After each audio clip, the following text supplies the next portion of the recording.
fellow entrepreneurs and leaders. Welcome to my channel. My name is Ting Ting. I'm a serial entrepreneur. I started this channel to share my experiences in entrepreneurship and leadership and hope I can help someone like you. Along my journey of entrepreneurship, I've made a lot of mistakes and learned many lessons. I'm hoping to share them with you so that you don't have to make them yourself. So today's topic of my entrepreneurship and leadership mistake series is how not to be defensive. We are all human. We all have an ego. It's quite common for us to have a defensive response when others are giving us feedback. As an entrepreneur, we might have a bigger ego, or you can say we have a bigger belief that we are right, which is good and bad. Having a strong personal belief is very helpful when you are facing setbacks or challenges, and we are able to focus on the positives and move on without being influenced by circumstances, situations, or people, and not give up easily. However, being defensive also could prevent us from seeing things from a different perspective, hearing feedback that could be right, and also overlooking our own flaws and mistakes and maybe areas we could improve. I remember one time I was working on a tech startup. I pitched the idea to a potential CTO candidate and hoped he could join the team. He asked quite a few really good questions, but he questions the viability and proof of concept of the idea. I got defensive, so instead of listening to his ideas, acknowledging it, I started giving him evidences and more proofs why this idea should work. At the same time, my co-founder is also in the same meeting.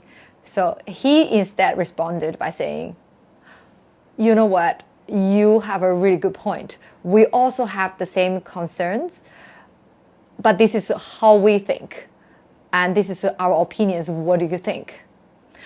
I suddenly realized this is such a better approach because it acknowledges the other person, validates their ideas and their points, and show them you acknowledge and you listen to them, and yet in the meantime, you share with them your opinions and don't take whatever they say personally. The interesting thing is, after our proof of concept exercises, it proves that the CTO candidate's idea and suggestions are spot on.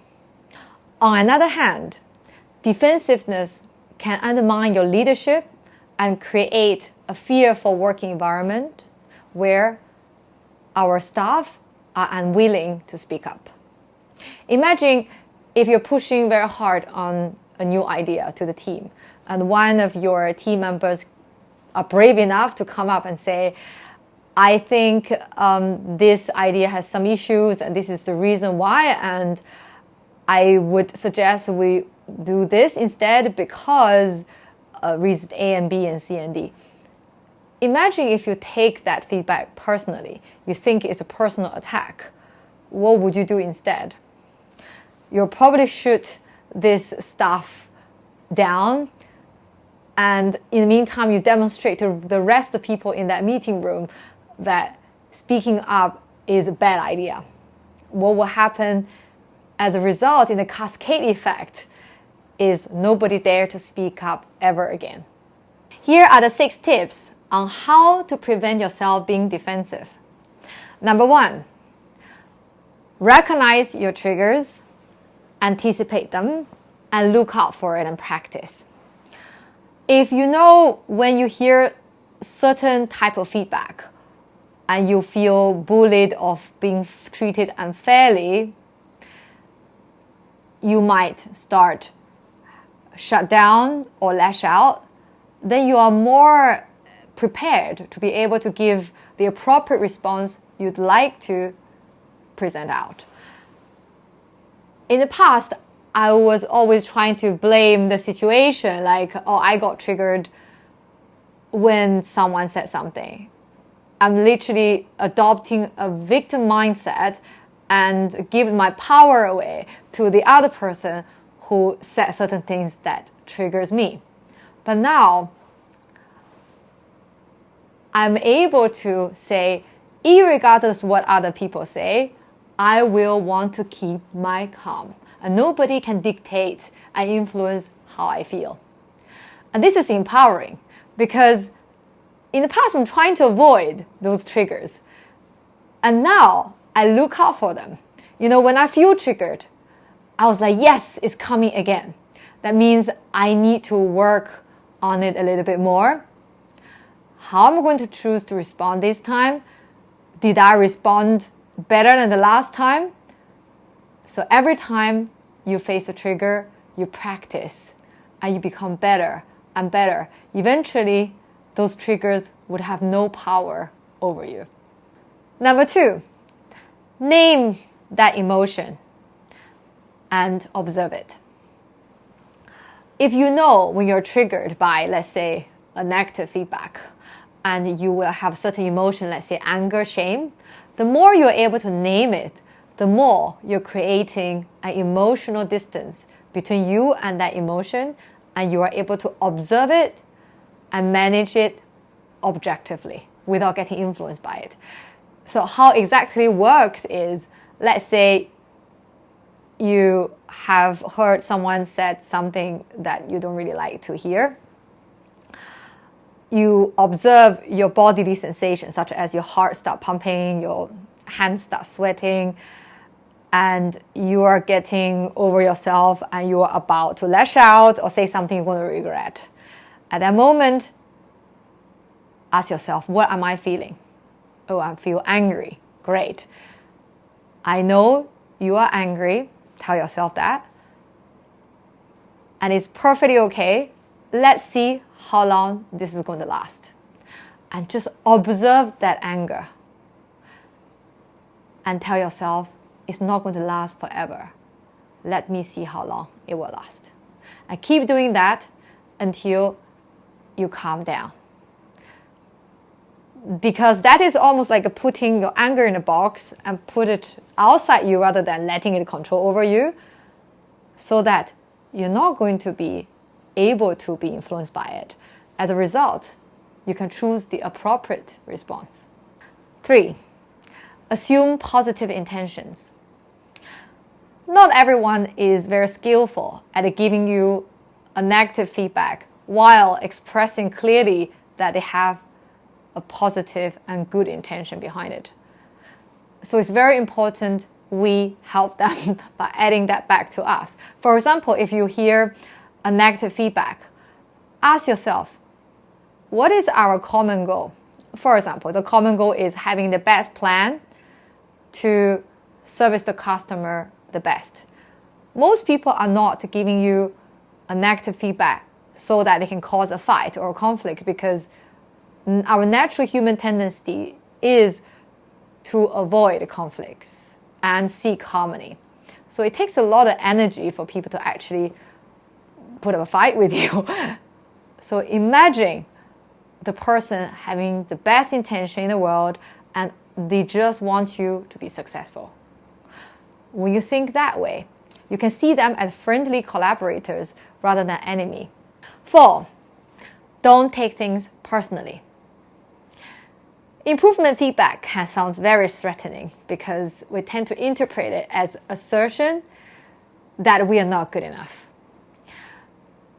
Instead, reframe it as a conversation about our current behavior that is less than desirable, that could be changed, modified, and improved.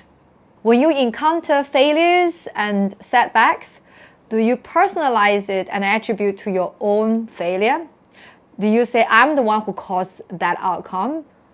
Or do you attribute more fairly towards an external circumstances, maybe you lack of practice and experiences in that situation, or so on and so forth?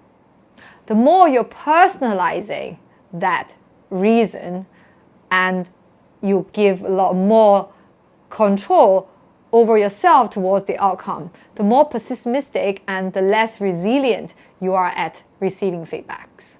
5. Adopt a growth mindset. If you choose to see every setback, every feedback, every difficulty as an opportunity to learn and improve, if you tell yourself constantly, I'm not the perfect human being, I'm there to learn. I can always learn, I can always improve. I could be wrong most of the time.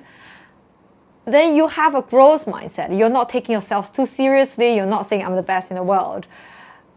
And when you do that, you will stop being sad and feel attacked when the feedback was given. Instead, you feel curious and willing to learn. And when you do that, every feedback is an opportunity for you to grow. And the type of response you give, for example, could be, you just said that I went a bit too long in my delivery of that presentation. Could you recommend to me how can I be more concise in the future? 6. Exercise self-compassion. It's very important to recognize that none of us, our friends, our colleagues, our clients are perfect human beings. We are all imperfect in our own way, but we're still lovely and awesome human beings. When you forgive yourself on mistakes you've made and just see them as growth opportunities, you stop beating yourself up and naming yourself as failures or stupid or that kind of stuff. You exercise kindness and compassion to yourself. When you do that, this is where true confidence and self-love comes from. This is where you shift your focus from a survival instinct state, fight and flight state, where you react with attacking and so on, to a productive and receptive and calm state where you are able to choose the type of response you give back.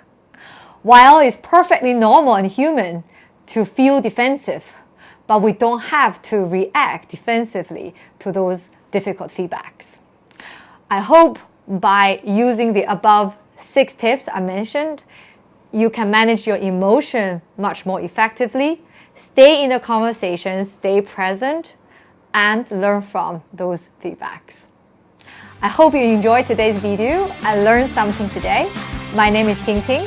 If you would like to know more about entrepreneurship, leadership, and learn from some other mistakes I shared in my journey of entrepreneurship, do subscribe to my channel below. I look forward to seeing you next time. Have a lovely day. Bye.